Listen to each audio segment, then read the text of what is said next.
Let's get this. Oh, even Zoom is saying, let's get this started.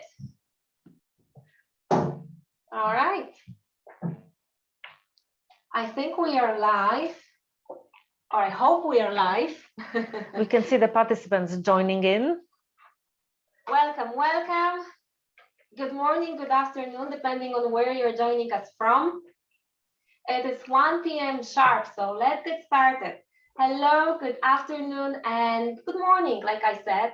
Welcome to the very first edition and the very first day of our conference, Recruitment Landscape.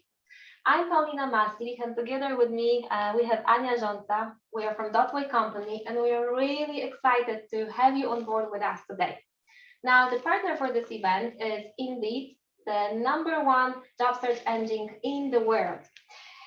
Now, what's ahead of us this afternoon, you might be wondering. This particular session will be held in English, and our focus for today are the recruitment strategies for candidate experience.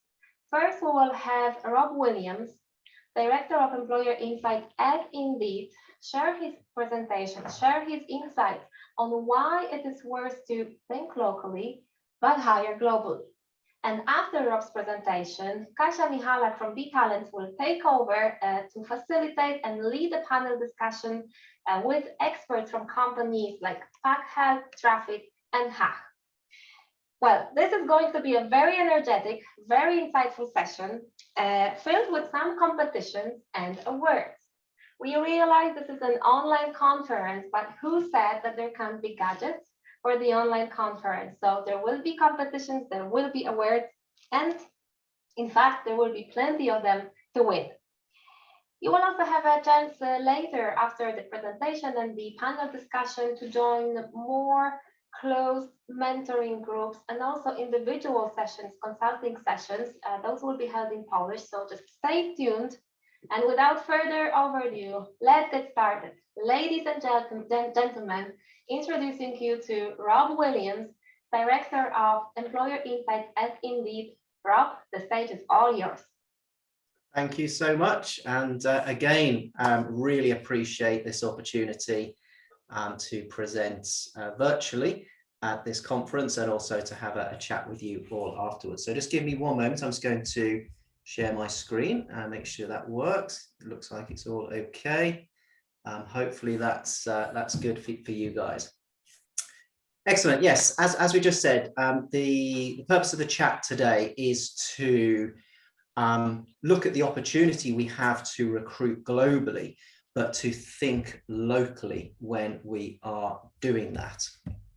Okay. So what I'd like you to do first, if you could, is just picture a role that you are currently trying to hire for. I'd like you to imagine your ideal candidate. You know, what qualities do they have? What sets them apart from other candidates? How do you picture that candidate searching for your particular job? Now imagine they live in a different country. Can you put yourself in their daily life and how they might be looking for that job? Because candidly, it might not be the same as how you imagined that person looking for a job at your company in Poland. My name is Rob Williams, and I actually live in the UK. I live just outside of London, but I actually get to work from various Indeed offices around the world, or rather, I used to be able to do that before the pandemic hit. But I've been involved in global hiring for a while now, and I've discovered that there are many differences in how we get to recruit from different countries around the world. But I guess what I'd like to share with you first is how I got into this field in the first place, a little bit about my story, if you like. It was back in 2005, I was fortunate enough to take a sabbatical. I bought one of these British Airways round the world tickets. It allowed me to travel to, quite literally 6 continents of the world. And I later understood, I think it was actually an early midlife crisis, if I'm honest with you. So rather than buying the Porsche car with the roof that comes down, I bought a British Airways round the world ticket. But it was a fascinating experience for me. I kind of took off from Heathrow, and the first country I visited was in Kenya. So I arrived at Nairobi airport, completely not expecting what was going to happen, because as I came out of that terminal, the smells, the heat, the sounds, the sights, they hit me like a wave, and I knew I was going to be in for a fascinating experience and a fascinating adventure, literally from that very, very first moment. What I wasn't expecting is how I'd have to change as an individual to get the most out of it. So I'd like you to picture when you've been to an airport, you typically take a taxi, or you may take a train or a subway to get you to your sort of end destination. I was actually picked up in that big truck that you can see in the picture there. So you've got all these people looking at me because I'm a white person in a sea of black faces, and then this massive truck arrives to pick me up, and it was just the most surreal experience. And then when I got on the truck, there was all different people from different walks of life. They were mostly from the UK, from Australia, New Zealand, America, Canada, but they all had different upbringings, different experiences, different educations. They were at different stages in life, and they had a different outlook on the world. And for me to get the most out of that trip, I needed to think about, how do I communicate with them in a language that is familiar and comfortable to them? And that was very much something I also then took into my wider travel experiences when I left the safety of that truck behind and started to travel by local transport.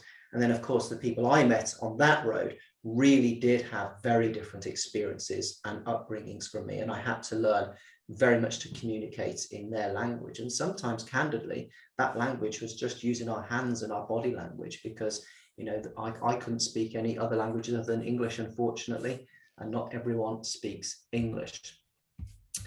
So why am I telling you this? Well, I think it's important because I was able to take these global cultural and communication nuances and bring them very successfully to my career within the recruitment space.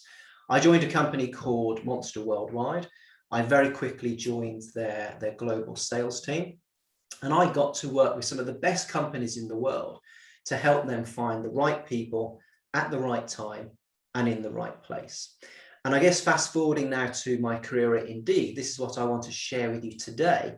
What are the best practices that we can employ to ensure that we are communicating in a language that our job seekers are expecting to be communicated within? And look, there are some real challenges and benefits of hiring globally, but I'm not going to lie to you. Hiring is hard, full stop. If it were easy, you certainly wouldn't be sat here today. And global hiring has its own unique challenges and considerations. But there are also some very big benefits if we can get this right. And no matter where you are on your journey, you will no doubt have some successes and learnings you could share with me if we had met in person at this conference. Perhaps you're an international company and you're already hiring all over the globe. Perhaps you're doing this because you are a centralized group, and perhaps you know a lot about global hiring, but you're looking to see, is there anything I can do a little bit better? Maybe you're an organization that are looking to expand overseas. Perhaps you're looking to expand for sales reasons, looking to capture additional market share, or you're looking to expand overseas to move your production facilities to different countries. Perhaps you're setting up a first office or a new factory. Or it might be that you are only hiring locally in Poland, but you just can't find the talent that you're looking for. There's just not enough great people to fill your open roles. And you're thinking, how can I better connect with talent that sits outside of Poland? And certainly when I've been looking at the data, it very much backs up what I'm reading in the press and what I'm hearing from companies that I work with, that the labour market is getting tighter and tighter in your market. Here's the percentage of jobs that are still open after 2 months in the major markets that Indeed works in. You can see that I've pulled the data for Poland here. It's 15%, and that's the average across 2019. I didn't look at 2020 data because of the pandemic. I thought that was not the right data to look at. But I did look back at 2018 and 2016, and these numbers were in single digits. So we can tell from the data that the market in Poland is getting much, much tighter when it comes to hiring great talent. And this might be the reason that you're sitting in this session today, because you're having a hard time filling some of these roles. Now, don't forget, of course, these are averages, and they're averages over a whole year. So depending on what type of talent that you're looking for today, that number could be considerably higher, particularly if you're hiring for perhaps logistics workers, perhaps people that work in call centers, or any of those STEM skills, those science, technology, engineering, mathematic type skills. And also anyone in technology is incredibly hard to find. But just to give you an example, the UK is in exactly the same position. Obviously, our labour market is slightly bigger here, but back in 2016, that number was 13%. So in all markets, we're seeing a tightening as far as the data is concerned. Now, as I mentioned, aside from simply having access to more talent in more places, there are also some additional tangible benefits to having a globally diverse team. Globally diverse teams tend to be more creative problem solvers. They tend to have higher productivity and performance, and they are often able to save time and resources, often by looking to identify particular challenges, for example, in a factory facility. Let me give you a couple of examples of this. I'm sure we're all familiar with L'Oreal. They've got some of the biggest health and beauty brands on the planet. Now, they were an early pioneer of having globally diverse workforces. When they first started to expand out of their traditional home bases of Europe and North America, they made a very, very conscious decision to match the production and the marketing expertise of the North American and European colleagues, and marry them with the local knowledge of those people in, for example, countries like Thailand, Vietnam, Cambodia, even as far as the Philippines, because they wanted to see, okay, we've got these really great products that we've developed for our colleagues and our consumers in France, in Spain, in Canada, but how do they map onto the Southeast Asian market? So they brought these teams together. And if you read any of the papers on this, it was actually quite challenging. They had to work quite hard at it, but it was phenomenally successful and led to a huge increase in sales from emerging markets for this particular company. In fact, we're going back a decade now, but in 2012, half of its sales came from those new markets outside of Europe and North America. Here's an example from my home country, but it's a global brand. The challenge that Dyson faced was that there simply isn't enough professionals within the UK, engineering professionals within the UK, to satisfy demands. So Dyson made the decision to move their headquarters to Singapore. Now, that was a really tough call to make by James Dyson, because at heart, he's a total Brit. In fact, he was a supporter of Brexit, if you remember that. So that was something we used to worry about prior to the pandemic. But even he recognised he couldn't attract all the people he needed into that small town in southeast England. So he moved his headquarters to Singapore. At the same time, the founder feels really strongly about supporting the UK economy, and he will always employ an engineer or a skilled person within the UK if he can. In fact, he invests very heavily in some of our universities to develop local talents to ensure that everyone is given an opportunity to work in his offices over here down in Malmesbury. But the reality is, if he wanted to take Dyson to that next level, to become a truly global technology company, he needed to move, A, where the talent was, and B, where the next sort of big market was, which was the Asian market. So hence he moved his headquarters to Singapore.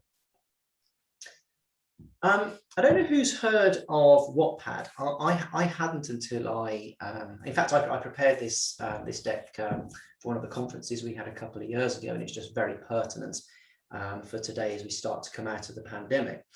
I'd not heard of Wattpad before, but they've become much more successful and much more widely known over the last couple of years. They're a Canadian company that made a product that had an unanticipated international demand. Essentially, they created a storytelling platform for would-be and aspirational writers to upload their stories to share with readers around Canada. Unexpectedly, though, many of these uploads came from outside of Canada. The product was in English, but a lot of these stories came from outside of Canada.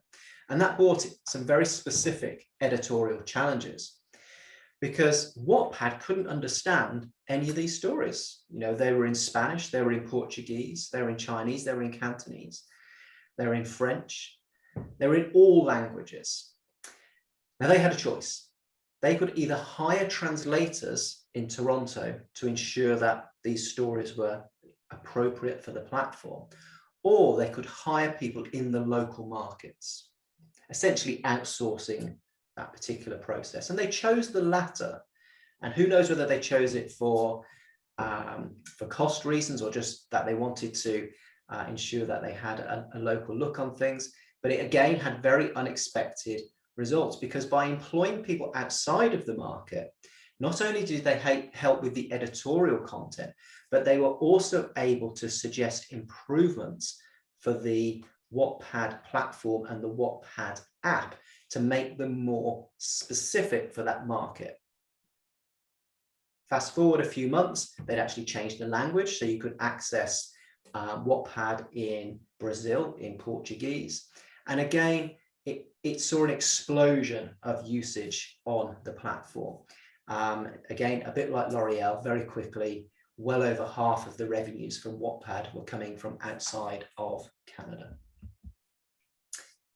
And not unlike our Wattpad example, which was from a consumer perspective, where they simply didn't know that lots of people were engaging with their product from overseas. The good news is, from a talent perspective, even if you're currently not looking for global talent, what our data shows you is that global talent is looking at your jobs. In other words, this is very much a job seeker-led phenomenon. So even if you don't have any experience with international hiring, if you have roles that you really need to fill, maybe now is time to rethink how you go about hiring talent from outside of your market. Because the data shows, even if you aren't proactively looking to hire people abroad, those people are looking at your jobs. When we look at other countries, the places people are searching for are not always what you would expect. Here's a few countries from some of our major markets. And again, this is data for 2018.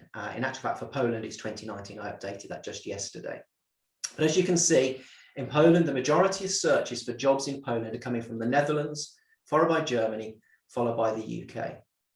When we look at the UK, it's coming from the US, from India, and then from France. And that's kind of interesting. So we've got a common bond of language with our cousins in the US. Perhaps that's why they're searching for jobs in the UK. With India, we have a very big population of people from India and that part of the world living in the UK. So it's a very natural, almost colonial bridge, and that still exists between those two countries. And then we have France. And that can only be geography, because as we all know here in Europe, the British and the French haven't always got along famously well. But because of that tunnel we now have, because of that easy access, because of the flights jetting backwards and forwards, a lot of people work in the UK from France. Now here's a number. This is one perhaps to bear in mind. In 2019, there were over 3.5 million searches for Polish jobs by job seekers that were outside of Poland, but within Europe. 3.5 million searches. It's a massive number. And that's just the number of people looking on the Indeed platform, because of course there's lots of other platforms and there must be lots of other job seekers coming directly to your own career site. Outside of Europe, there's 170,000 searches coming from the US and South Africa. And that threw up a really interesting stat for myself. It was about half and half, by the way. I didn't realize so many people were looking for jobs in Poland from South Africa until I looked at the data. So that was really, again, with any of these conferences that I do, I always find something new. And this was certainly new to myself. So though the specific needs and the situation of your company will vary, there are 4 general things that you can do to make sure you're taking full advantage of this additional talent that's looking at your jobs but isn't currently based in Poland. So what can you do? How can you ensure these people apply to your positions as opposed to applying perhaps to one of your talent competitors? The first thing to do, if we still need to talk about it, it's crazy, but we still do. We need to ensure our jobs are optimized for mobile, and not just the job itself, but we need to ensure that it's easy to search for a job on a mobile device, and even more importantly, ensure we can apply for that job on a mobile device. And these numbers can be particularly high in certain sectors. Globally, 70% of people look for jobs on their mobile device. And in some markets, it's even bigger. For example, Japan, 84%, and Brazil, 78%. Put simply, if you're not a truly mobile-friendly company, you will probably have a terrible time attracting global job seekers. And as I mentioned before, it's super important to get the apply process super easy as well. And if you want any thoughts on that, please connect in with me afterwards, and I'm more than happy to talk to that individually. The second thing is to focus on job content, because your ideal hire may be scrolling through jobs on their mobile phone, perhaps as they commute to work or going about their everyday activity at work. So can you be confident you will stand out as they scroll through many of these great opportunities that are presented to them? Let's hope that you do. And as they click into that job to find out some more, the next step, as far as content is concerned, is to ensure your job engages with them at a human level. Is your job pages and pages long?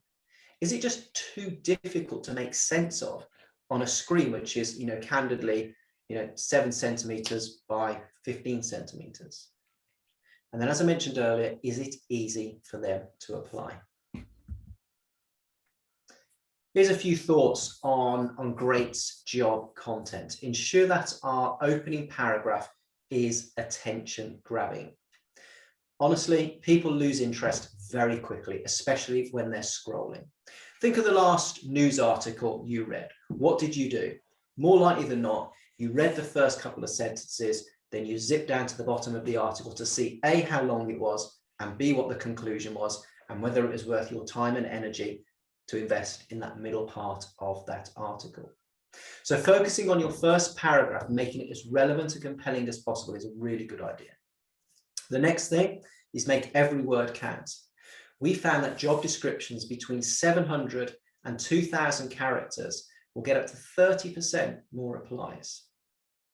Always worth double checking how many words or characters does your job description currently have in it. It's often just as important to remove some of it than to add something additional. And then finally, really do think about avoiding jargon. Many job seekers just simply won't understand your company's own internal language, the terms that you use, perhaps the acronyms. And especially if you're looking to hire people from outside of your industry or outside of your country, they just won't have that background knowledge. So let's not confuse them with jargon. Really important to get right. Okay, so what's the third thing? So we've got our jobs that are mobile optimized. We've got great job descriptions with all the right content. The next step is using local knowledge to reach those job seekers overseas more effectively. The first piece of local knowledge we need to think about is local language. Many employers think, well, I want someone who speaks German, therefore I should put my job description in German.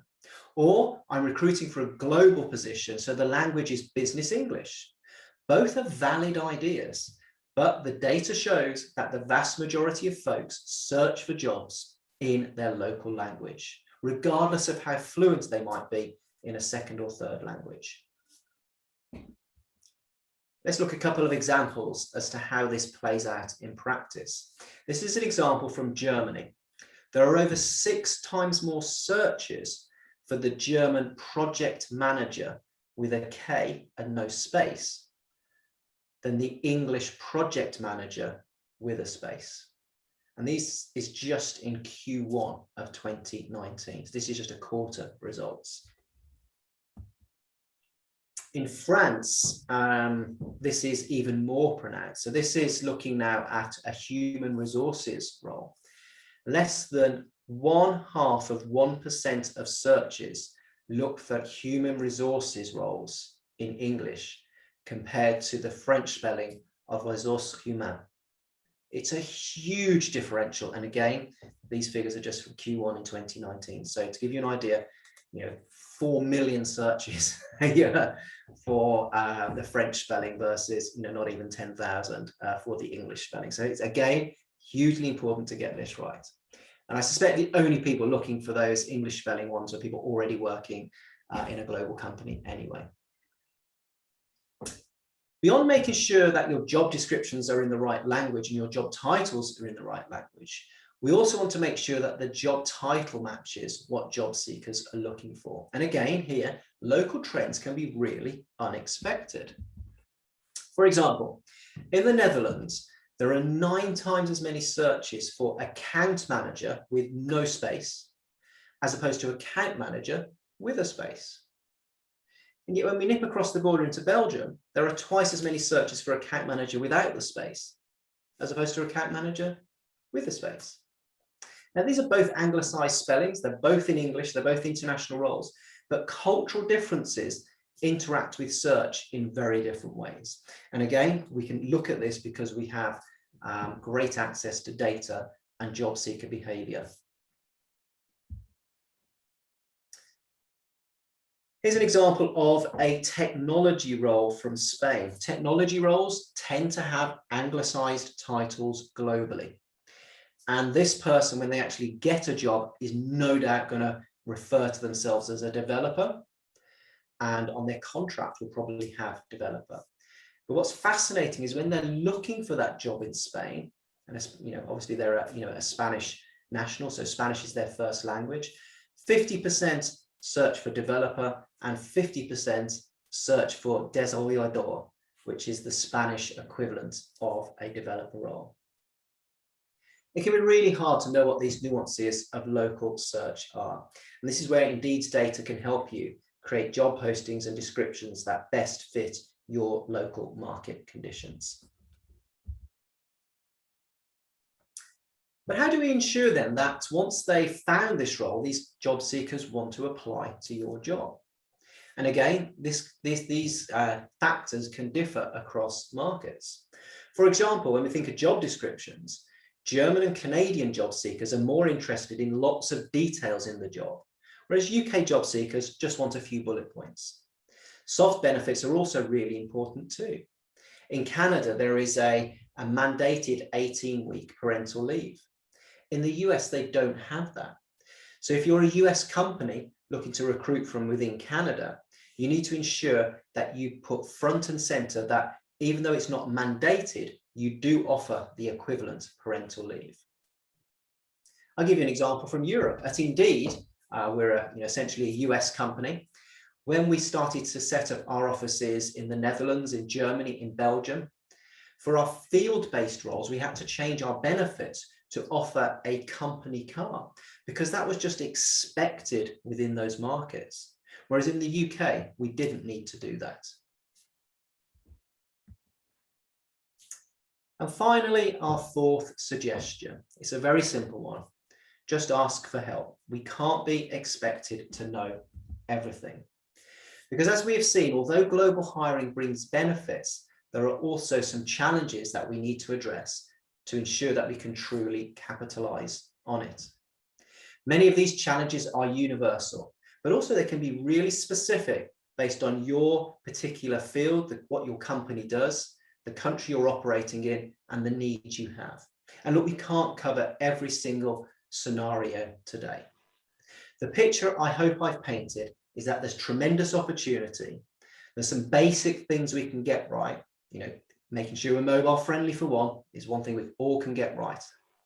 And then there are more nuanced things that we can help you with. Indeed, hopefully can be a great partner to you going forward. We have dedicated global and local account teams. We have dedicated global and local client success teams. We have global and local employer insights teams, which is the team I sit in. And then at a macroeconomic level, we have global and local economists. These are known as our hiring labs teams. And I'd encourage you to check out their blog. There's some fascinating information on there as to what's happening in the labour market at the moment, which is hiringlab.org. This brings me to the end of my short presentation. I really hope you got something out of it, both from a high-level trends and also what the questions are you might need to ask at a later date. To summarize, job seekers are already looking for your jobs, even if you're not currently looking for them. Like our friends at Wattpad, who customized language to make their platform more user-friendly, simply doing that to your jobs could yield incredible results. As I mentioned, there's some very specific improvements that you might need to make. So do reach out either directly to myself or contact your local sales or client success teams within Poland, because genuinely, Indeed's philosophy is if we help you better understand how to optimize your jobs on our platform, the more likely we are to develop a strong strategic partnership. Thank you very much. Thank you very much, Rob, for the presentation, and thank you very much for the questions and the comments. I tried to answer them as well, but also we will have some Q&A session at the end of the panel discussion, so I do encourage you to stay with us. And Rob, of course, will be there with our panelists. So thank you for the insights about the, sharing the success of the companies, the global companies, but also interesting data and the tips on how to attract the global talent. For now, I hope that you put attention to the presentation, because Paulina mentioned there will be a competition, and we do have some goodie bags from Indeed. So those are the glasses, the ecological glasses, by the way. I have them and they're perfect. And also some other goodies like cups and beach towels and rucksacks as well. And here's my question. So before the question, we have one main prize and two goodie bags, so pay attention. And you can win by actually putting the answer into the chat window. And when it comes to the winners, who gets first, then the person wins. So here's the question. So Rob mentioned something about the mobile usage of searching for jobs. So the question is, what is the percentage of the people looking for jobs on mobile devices globally? Okay, we have some first answer. Yes, all right. Okay, so thank you very much. I can actually see your names as well. So what I will do, I will actually put my name here because of course you cannot share your address. And we need your shipping address, right? So what I'm going to do in the meantime, I'm going to put my email address, so you can actually send me the email with your address. That would be great. And I think right now we're going to the panel discussion. Yes, I saw there was some fierce competition. The correct answer was 70%. So congratulations to all the winners, and well done to all those who got the answers correctly. Yes, we will be moving to the panel discussion to dive deeper into the topic of remote candidate experience strategies. What does it really mean in practice for companies, for businesses? Now, If you want to add your comments, if you want to share your thoughts, by all means, feel free to use the chat option. If you would have a question, then there is the question option as well in the lower menu of the Zoom window. So either the chat if you have a comment, or the question if you have a question. We'll try to address those questions as we go along the panel discussion, or as Anya mentioned at the end of the Q&A session that will be in less than an hour. Now allow me to introduce once again the facilitator for our today's panel discussion, Kasia Michalak. She is very experienced in remote recruitment in the IT industry, which I think has been leading remote candidate experiences for years now. And Kasia is the business development manager from B Talent Company. On the panel discussion, of course, we will have Rob joining us as a panelist. And then we will also have Kamila Misierowska, HR business partner from Haag Company. We will have Kasia Doleżał, VP of HR from Pack Health Company. And last but not least, we will have Ania Sykut, Chief Evangelist from Traffic Company. So again, handing over the stage, Kasia, this time to you. Let's get started the panel discussion, and let's dive deeper into the remote candidate experience strategies. Okay, thank you for introduction. Rob, I must tell at the very beginning that your presentation was really interesting, and I was amazed by the difference in the numbers of the words like which people type between French and English. This is I haven't realized that there is such a huge difference. I think if we have some time in the end, we can talk about how it looks like in Poland, because I think it's like exactly reverse. The job descriptions are in English while we look for Polish candidates. But anyway, let's get to the subject of our topic. So my first question would be, what is a remote candidate experience for you? In one sentence. Maybe Kasia, you would like to start?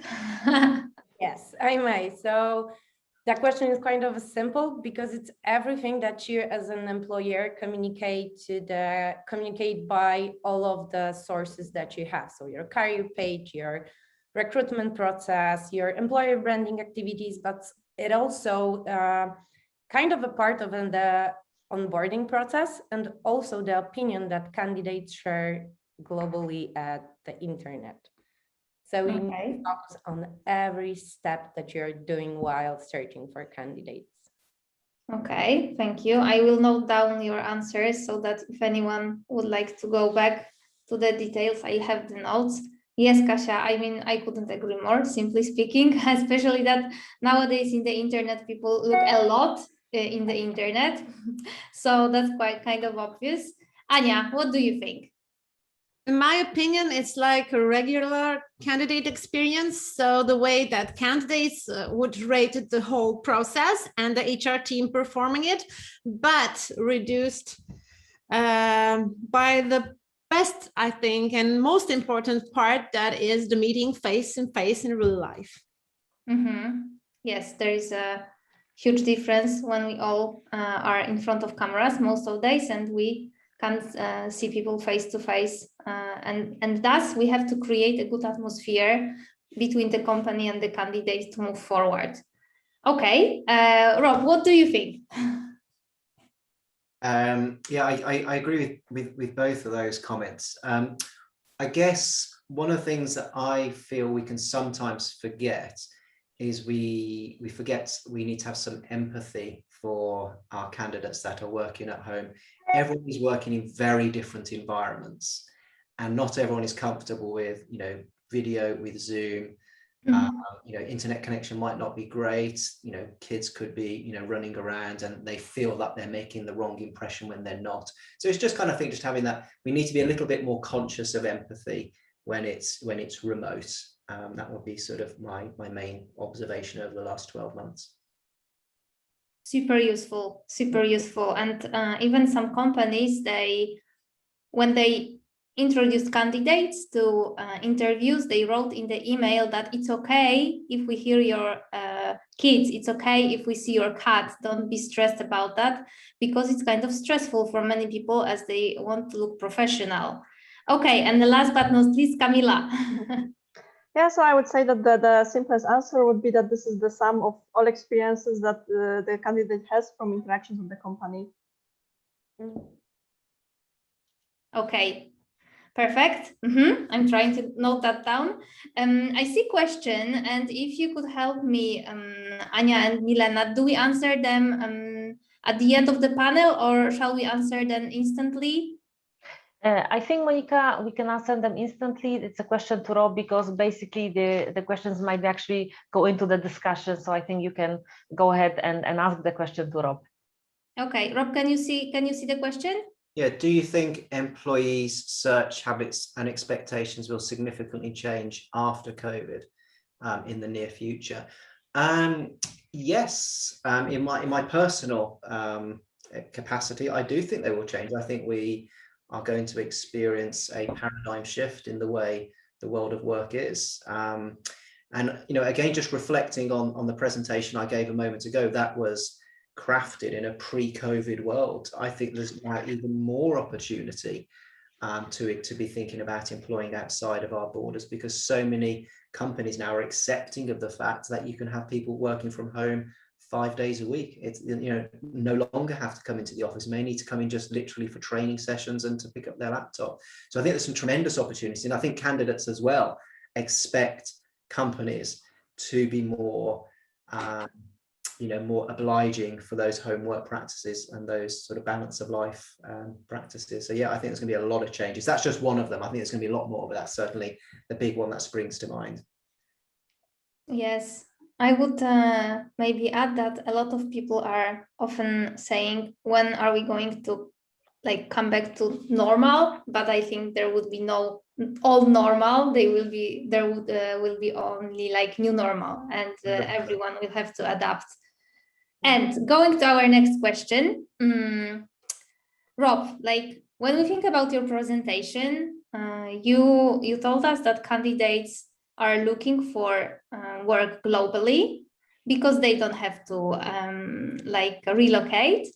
And do you think that in your companies, or do you think maybe we as society are ready to hire remotely? We can start with examples of your companies. Should we hire globally? What are the challenges? If you have any success stories or lesson learned, I guess everyone here would be super interested to hear it, because it's super easy to say, okay, let's go and hire remotely. But then you face such difficulties as if you have some people in the office, some people working remotely. So how do you communicate so that no one feels excluded?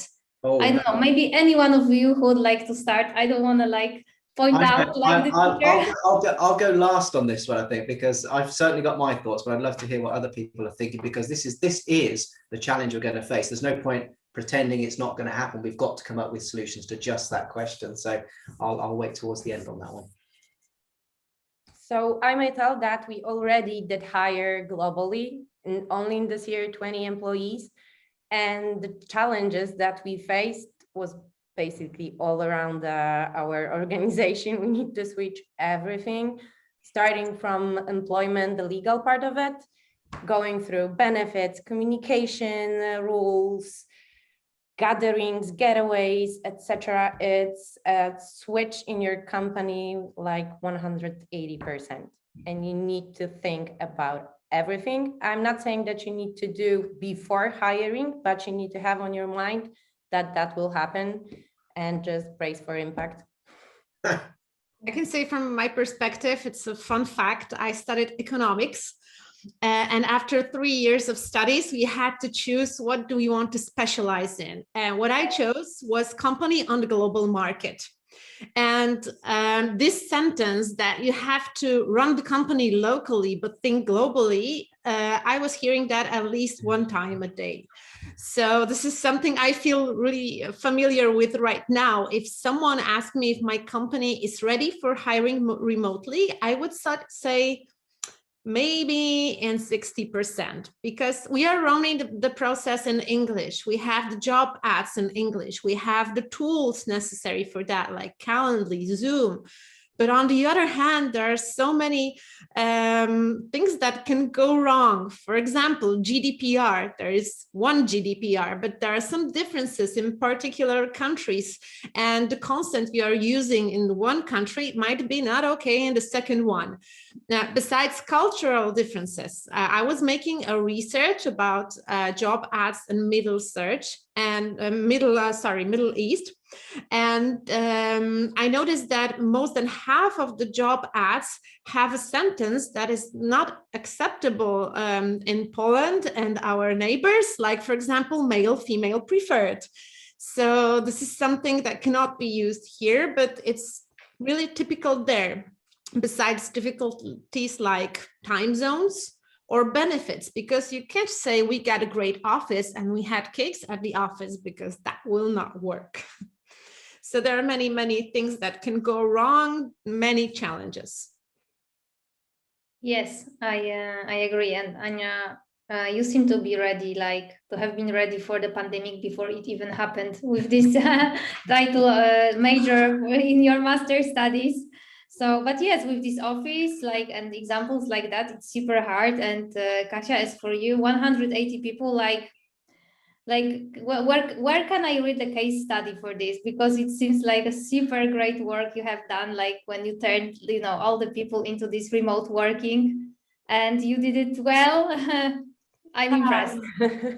I'm not sure if, well, we are for sure trying to do the best what we can, but you won't think about everything. And that small things like, for example, bank holidays across globally. Yes. You will forget when you're preparing, because this is that small thing, and then it will pop. Yes, but still, I think we all learn on our own mistakes, and with each step and each failure, we can only do better next time. Yeah. Camila, what about you? Yeah, I think that Anna already mentioned a few challenges, so maybe I will share my success story, because actually I started in February this year.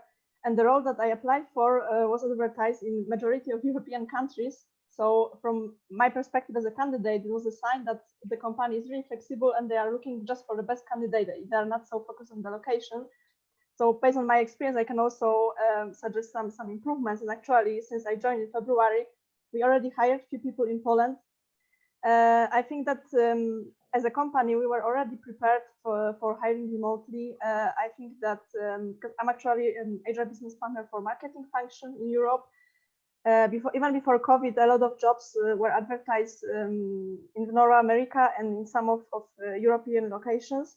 But what I can see, like as a positive change now, since we are all working remotely, that in the past the company was quite focused on the biggest locations in Europe, mainly on Germany. But now there are a lot of jobs that people can be hired anywhere in Europe.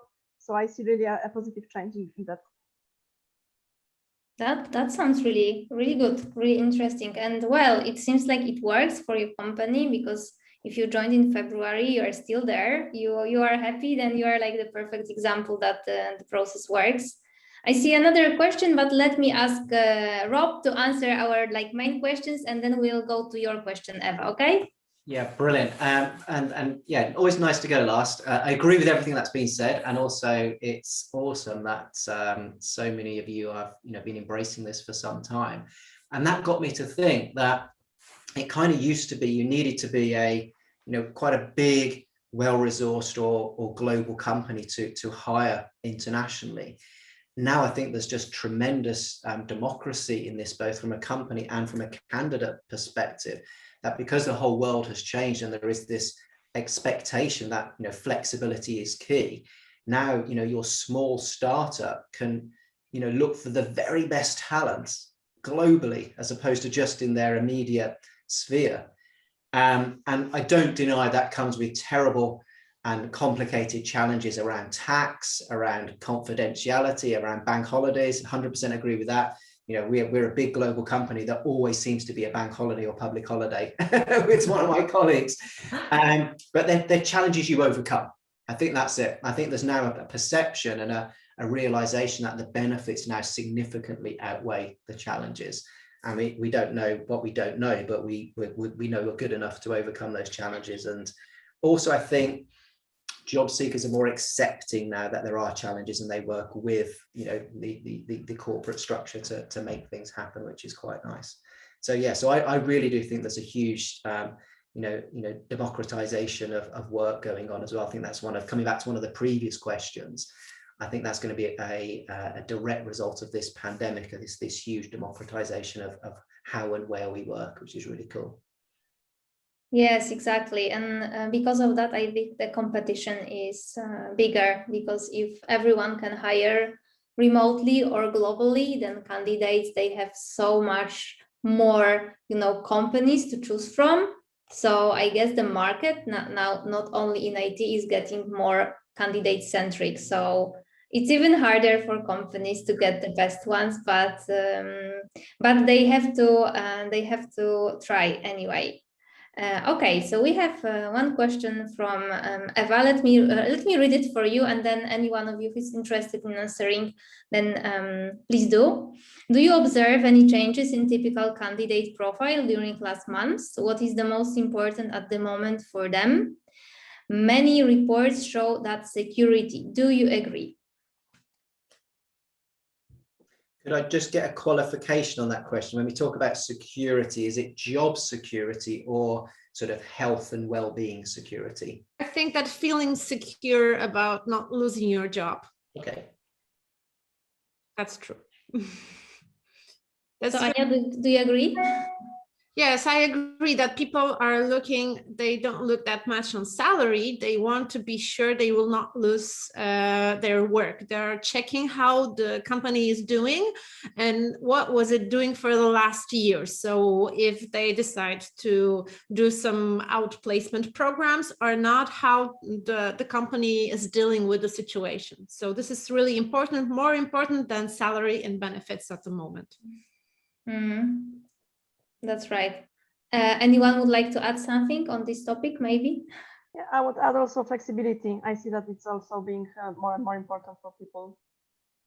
You mean flexible working time or something else? Yeah, I would say that at least from the candidates I interact with, I would say that flexible working hours, but also flexibility when it comes to cooperation with the direct supervisor. I would say that people are not so focused now on they would like to see also not only the strict rules about the cooperation, but also they would like to have some space for their own ideas. Okay, that's pretty interesting because yes, because there's one more question I'd like to add, and it's connected with my previous one, but I'd like to go a bit deeper, if that's okay for you. I mean, how do you if we talk about hiring globally and building remote candidate experience, then we hire those people.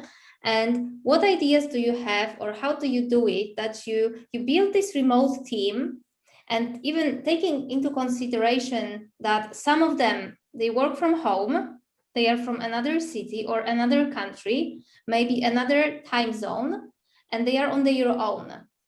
Let's say if they live with friends or in a couple relationship, it's different. But if they work on their own, so how do you make sure they are like mentally safe, they are okay with the company, they don't feel lost, excluded? Because I guess that's a super big problem, especially in Poland. When we had this pandemic situation, we couldn't leave homes, like in other countries probably as well. Then if someone was on their own in their small flat, that was super hard. What do you think? You can send this person a welcome pack. You can assign him a buddy, so a friend in a company that has some of his time at work reserved for that, so you don't feel like you are interrupting someone, but there's this person that is dedicated to you. Any kind of activity that makes you feel a team member, even joining some calls, not only to talk about work, because, for example, our team used to play Among Us after work using Google Meet or Zoom, and it was really awesome. So every kind of activity that makes them feel as a team member is very, very important to feel better when you can't meet.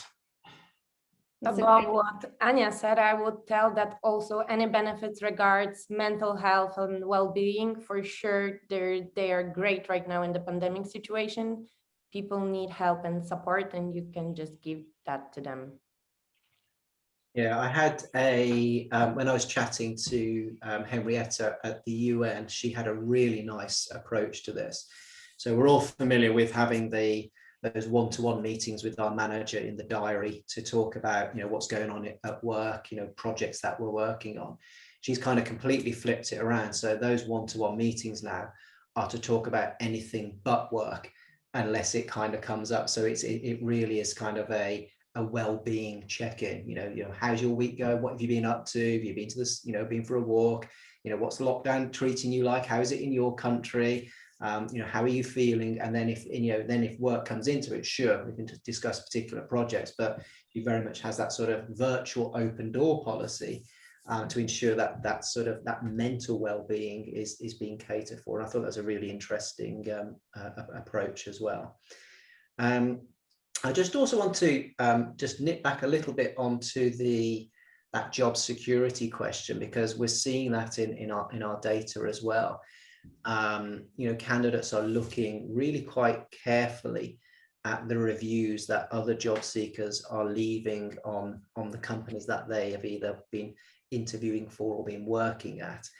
And what's fascinating between, what's happened in this sort of economic and, health downturn compared to previous ones, such as even just 10 years ago, the financial recession, what candidates are writing about how they're being treated today is essentially cast in digital stone. It never goes away. So companies, the way they've treated their workforce over the last 12 months is going to define their success or otherwise in their hiring over the next decade. And that's a phenomenally different place to be in than companies of 10 years ago who could they made the mistake 10 years ago. It was an economic downturn. Big global organizations cut their workforce savagely. And that's why it took so long for them to come out of recession, because there just wasn't the talent available to capitalize on economies opening up and people starting to spend again. So companies certainly have learnt those mistakes from 10 years ago, which is awesome to see.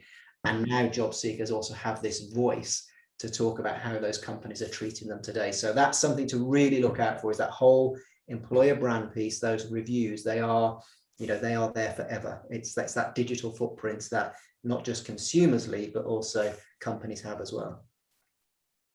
I think, like you talked about, super important factor that companies are no longer anonymous. And 10 years ago, if they treated badly some employees, some people would never learn about it, because we were in different times when it comes to internet. Yeah. 10 years ago.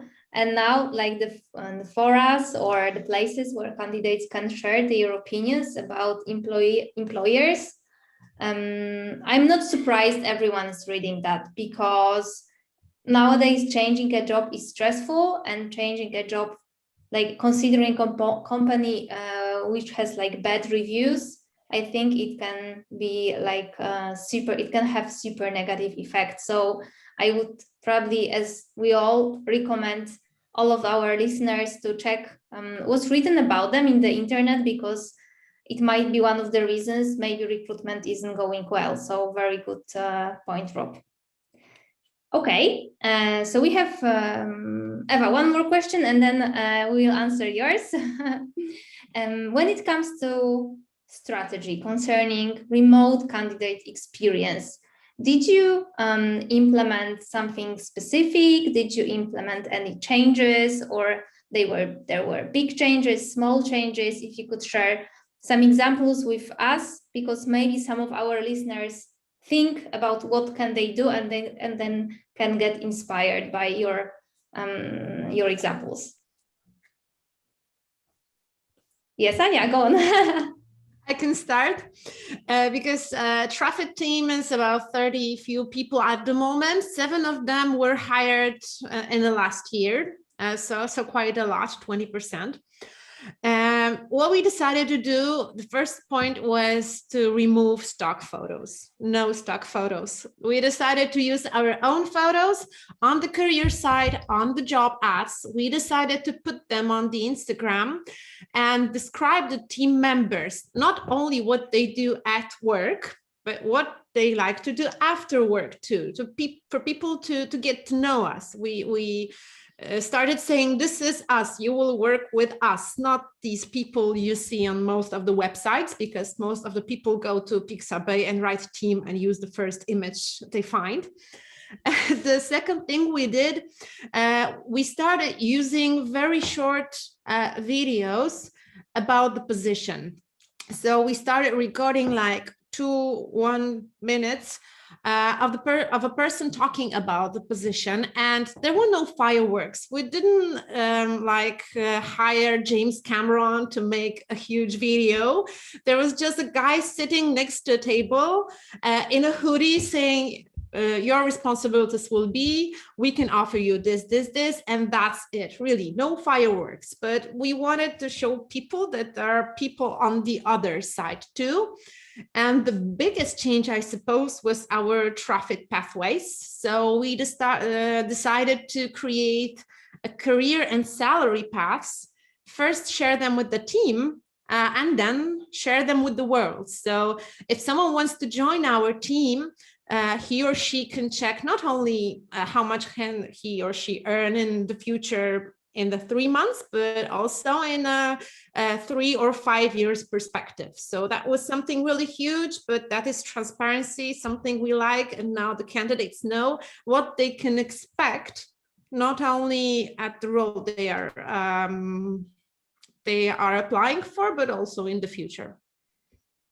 These are super cool examples, Anya. So if someone would like to note down, you said no stock photos, describing team members, showing short videos about the position and traffic pathways, although I think it was super innovative because not every company would share such pathways. Yeah, and we were a bit afraid how people would react to that, but at this moment I can say that it was really positive.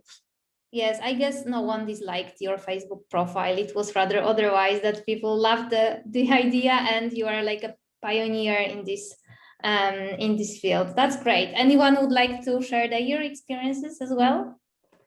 I can also share mine. So we didn't introduce like big changes, because since we already before COVID we did a lot of recruitment remotely.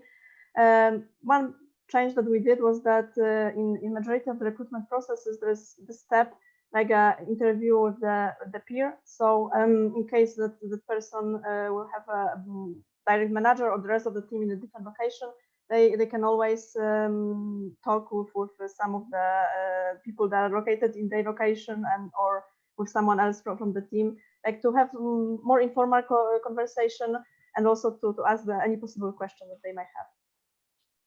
Okay, perfect. Thank you, Camila. So here, like the main point was interview with the peer during the job interview, so that someone could see how the job really looks like. Perfect. Rob, Kasia? I may just add above everything that Ger said that for sure we also thought about our internal communication, because if you are hiring remote, you need to even move faster than before COVID times, let's say like that. So you need to have quite good communication across your recruiters and hiring managers, especially when they're invested in the process. And that's also the main feature I would say that candidates look for, to just move fast and transparent across all of the steps while recruiting. Perfect. Thank you, Kasia. So we have good internal communication and quick decisions. Yep. Rob, last but not least. Yeah, honestly, best practice, check. That's just so awesome to hear. Well done, all of your organizations and yourselves personally. And I guess just going back, gosh, probably 12 months now, one of the things Indeed did, which I thought was really cool, is because candidly, we were still working out, how do we manage this, massive remote workforce that wasn't remote literally last week. And so we everyone's making this up as they go along a little bit. And one of the things I thought we did really quite nicely is within about a month, I think, of the pandemic, when we realized, look, we're in this now for at least the medium, possibly long term. They sent us all out a sort of a voucher, or we did it through expenses as it happens, but they gave us a little sum of money just to make our life more bearable at that point in time. And that could have been a new chair, a new microphone, we could spend it on, a coffee machine, whatever it might be, as long as it was, broadly work related. That was available, and that went a long way just to give the company a little bit of extra time just to see what the more strategic approach was. So I guess there's my suggestion there is we can use tactics and strategy at the same time. We can kind of just get ourselves through the immediate future while we think about the longer term horizons. But honestly, I thought some great examples there as to what best practice is. Really cool.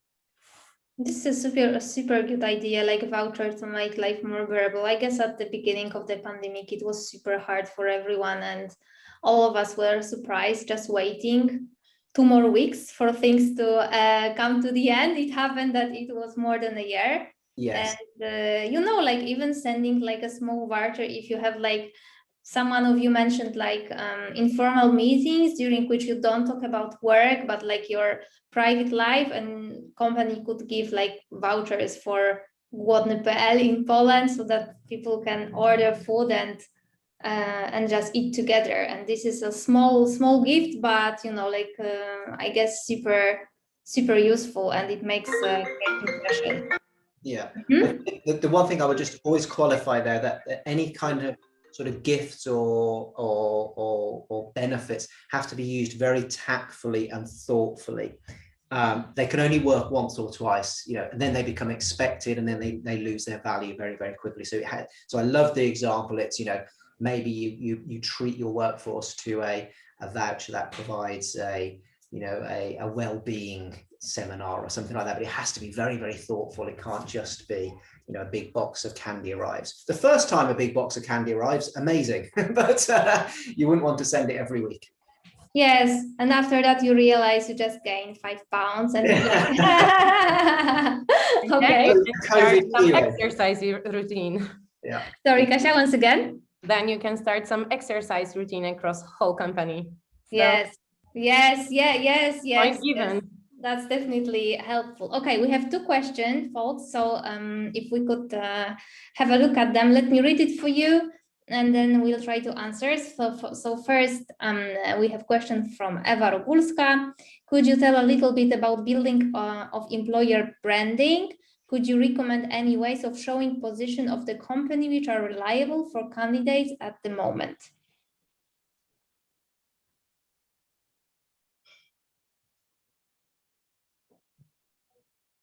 Okay, my company was sending masks at the beginning of the COVID-19. So everyone got a mask. We received Christmas presents. So even though people were at homes, those people that live in Tri-City, our boss visited them in person. So just leaving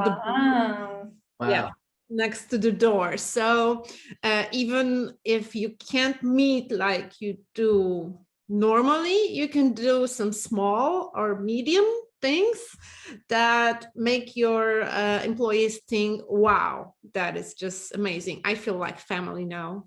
Oh, that's so cool. It's cool.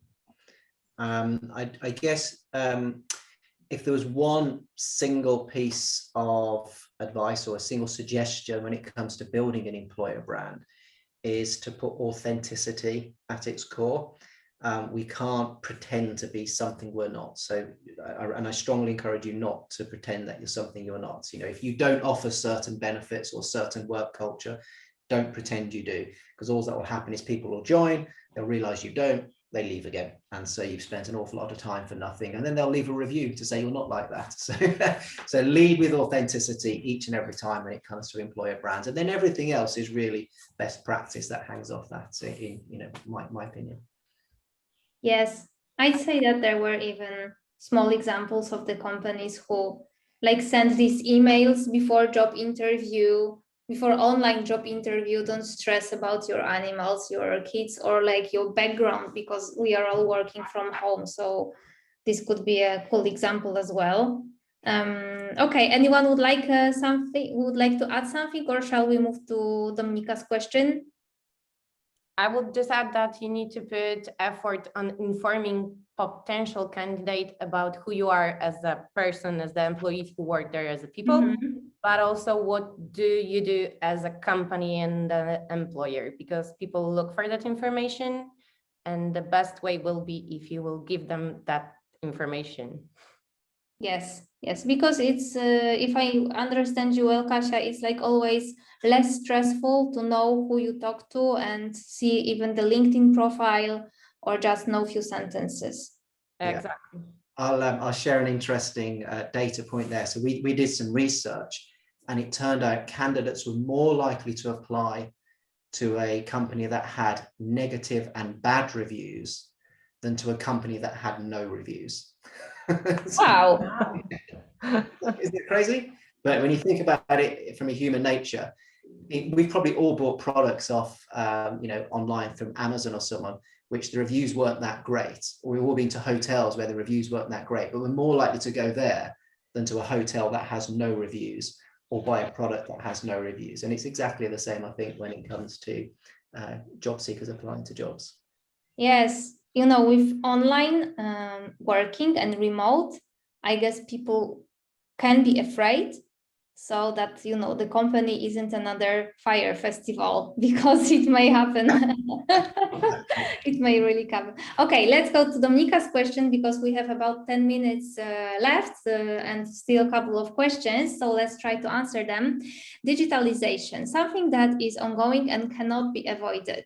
Are there any surveys checking how candidates react to this in the means of recruitment process and their experience, not applying itself, but contacting the future company agency? What is the position of a living human being contact in this context? Good question, Dominika. Very good question. I'll just kick that off. Certainly, we indeed very much believe that there is an element of automation that can bring real advantage into the recruitment process, but only if it makes that whole application process easier for the job seeker and easier for the recruiter. So it makes a job seeker perhaps be able to express themselves better through an automated process opposed to in person. For the recruiter, it gives them extra time to then spend more time with that job seeker face to face to really, understand them and engage with them. So I do think it's a balance. I think the future is going to be towards more automation, but I think that comes with, a warning label. I think we need to be very careful how we use automation. Yes, I totally agree. It should help us, but still provide like the personal touch with the final person, recruiter or anyone from the company we talk to. Kasia, Ania, Kamila, any one of you would like to add something? I'm sure you do. I fully agree that digital tools should be like recruiter's little helper. It should help with the repeatable things, but you should never lose the human touch. So if you have a vacancy with just few candidates, you shouldn't automate it, in my opinion. Mm-hmm. There is just one other thought process that we're actively investigating, and I know other companies are as well, is automation can lead to managing and eliminating bias in hiring. So it enables candidates from non-traditional backgrounds to get further along in the application process and surface up their skills and the value add they have potentially for your business, and are taken more seriously rather than just not making it past those first few stages. So I think that in the future could be very interesting how our natural biases are managed and hopefully even eliminated from the recruitment process through technology. Yes, that's super helpful, especially now when we hire globally. Mm-hmm. Yeah. Okay, so let's go to Alicia. Alicia's question. What is the sustainability of such global teams? I'm wondering about the risks in the long run, how to keep the team together, even though the teammates have never seen each other face to face. Yeah, so I can start. I think that communication is the key, and I would say that especially in such teams, it's really important to stay connected, to have frequent interactions with like the whole team and with separate team members. And for example, when it comes to the team that I'm working in, we have daily meetings, and it's even if it's like 10 or 15 minutes, it's really helping for me to stay connected with the others. Super like simple, but so important, like communication. I also heard that there are specific meetings like virtual coffee time, when you meet some old buddies, meet with new buddies, and they talk about everything but work. Or they do some, gaming together. So they play games, or they do yoga together during some breaks. But maybe you have any other experience or ideas that you implemented in your companies for the teams that never met and might never meet actually in real life. We are trying, for example, to do any online meetings like fika time, coffee time, exercise together, yoga, play, etc.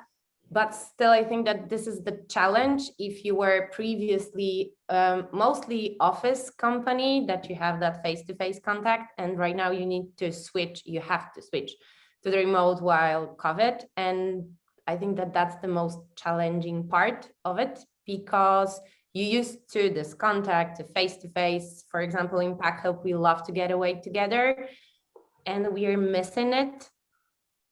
But still, you can do it if people also value contact with you. Yes. They first of all, like the teammates, they have to want to meet online. Yeah.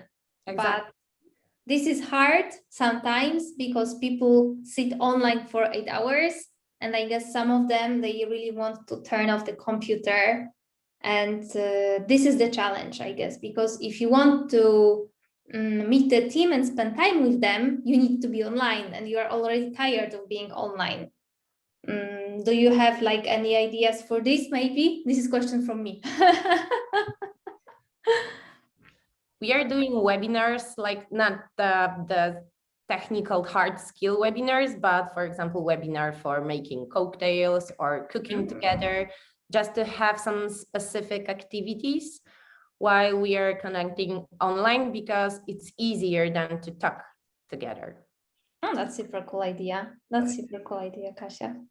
I literally about 30 minutes before this this conference, I was chatting on Slack to one of my colleagues in Singapore, and I just happened to mention, because I'm not seeing him in 14 months now face to face, and I happened to mention, I said we should definitely do a virtual beer soon.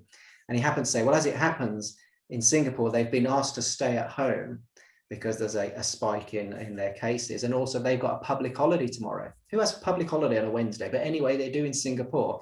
So we've actually agreed to have a beer tomorrow. He's got some strong beers because it will be 9 o'clock at night for him. I've got some very weak beers because it's going to be lunchtime for me.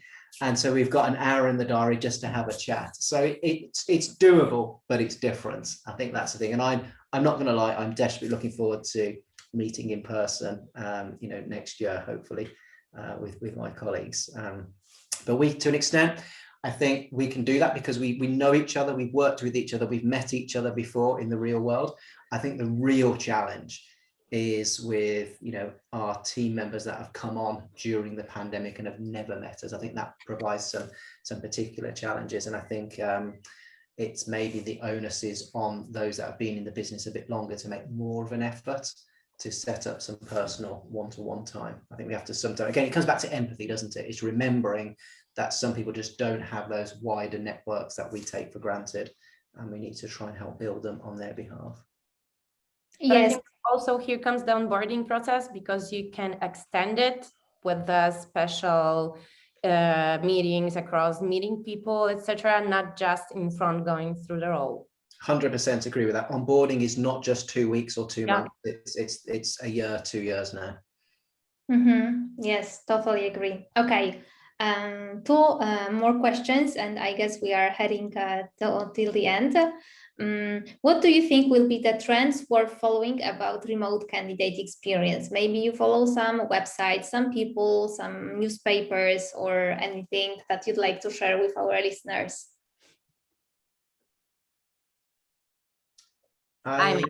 So the digitalization for sure is the trend. You need, but we talk about that. You need to automate what you can and still remember about that personal touch, because that's important. And I think that that's the main trend while remote recruitment and candidate experience, to move fast and be honest. Okay, I agree. Okay, so if I had to point out something, I would say that adding recruiters' contact info in job ads would be more and more popular. It's becoming more popular now, but I think in the future that will be something completely natural, that if you sell something and there's a salesperson and you have his contact, it will be the same with the recruiter, and you will see him or her. So you would feel the connection, like there's a real person over there. The second thing I would point out would be transparency, hoping that traffic pathways will be also something that will become normal, not something extraordinary. And I think also, I noticed it, for example, in Nokia lately, that they have something called speed recruitment. And I know more and more recruiters like just sharing a Calendly link saying, let's just talk. It's not that you're applying, let's just talk. So going one step forward, just let me know you, and getting into relations with the candidates, even if you don't have a job offer at the moment, but just to get relations, to meet one another. Perfect.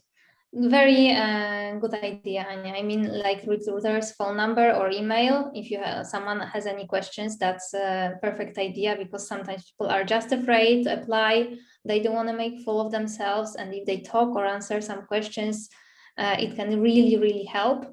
Okay, we have one last question, because we are already like after our time, and although I love the discussion and I think we could go on like forever, but I guess everyone has like something to do after. So one liner for the end of the discussion. What is your one pro tip for our viewers to make remote candidate experience like more effective, super effective, anything? Be honest and met the deadlines. Sorry. I agree. Kasia, could you repeat, please? Because I couldn't hear you. Be honest and met the deadlines that you all promised someone. Yes, super important. Kamila?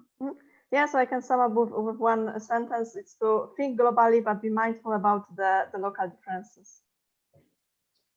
Perfect.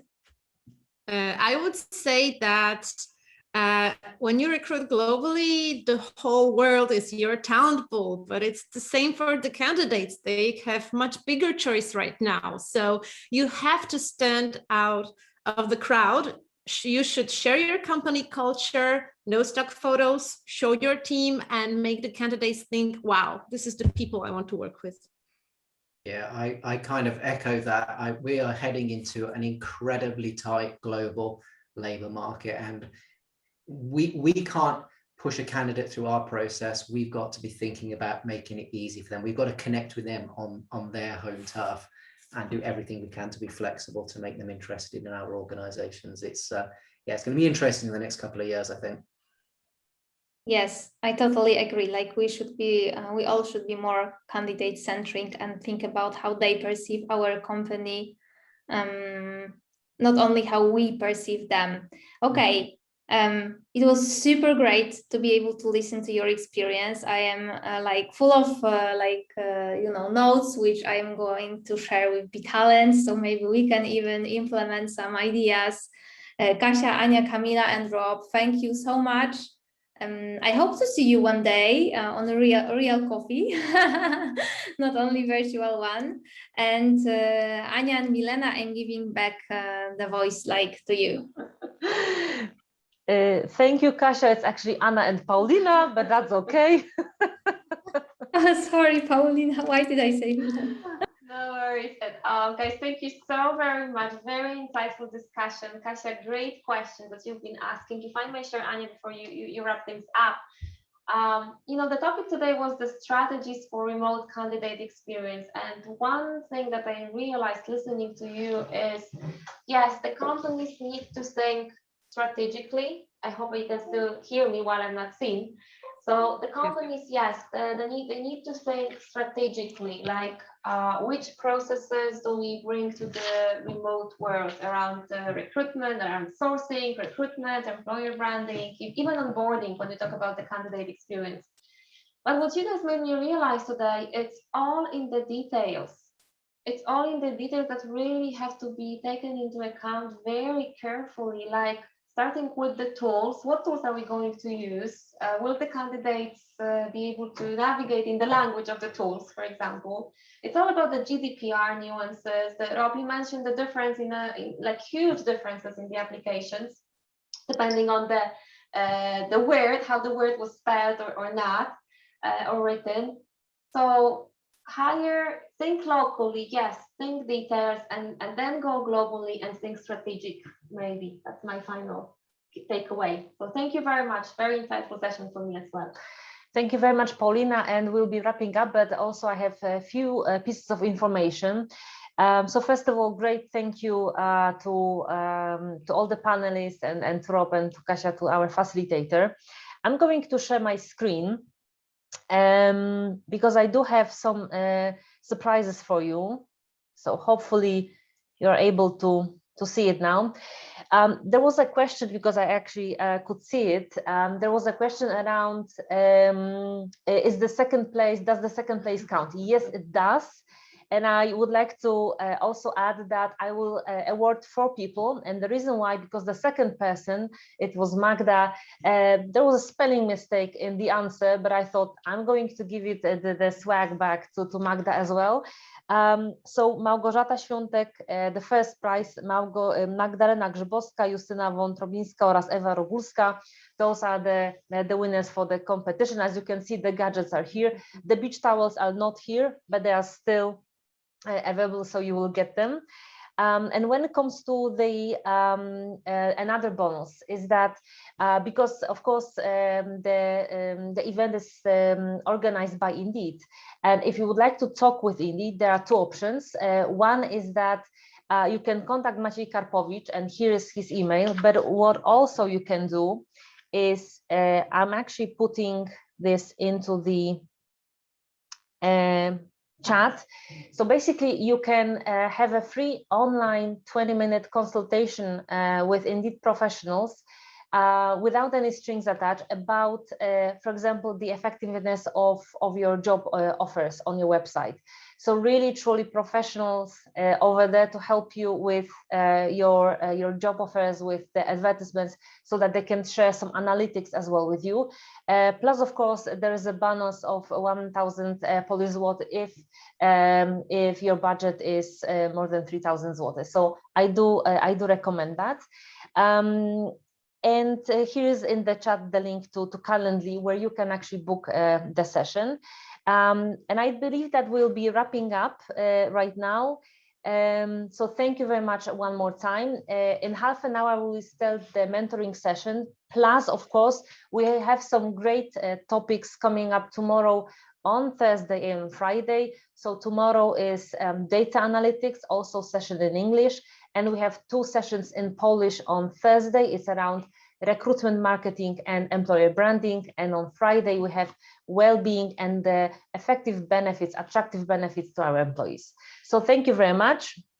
Thank you so very much. I actually am going to propose something, Anya, we haven't discussed, but there was some great discussion coming from you guys, from you as participants. So I think small goodie bag to all those who asked questions today, because those were great value add questions.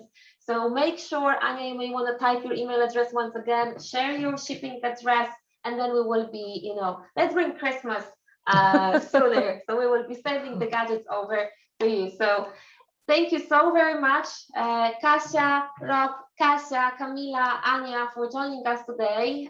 Thank you for all the participants, thank you for being with us today. Join the mentoring sessions, use the free consultation calendar to sign up, and then hopefully we'll see you tomorrow and in the coming days. So thank you so very much for today. Enjoy the rest of the afternoon, and let's stay in touch. Thank you. Thank you. Thanks, bye. Thank you, bye. Thanks.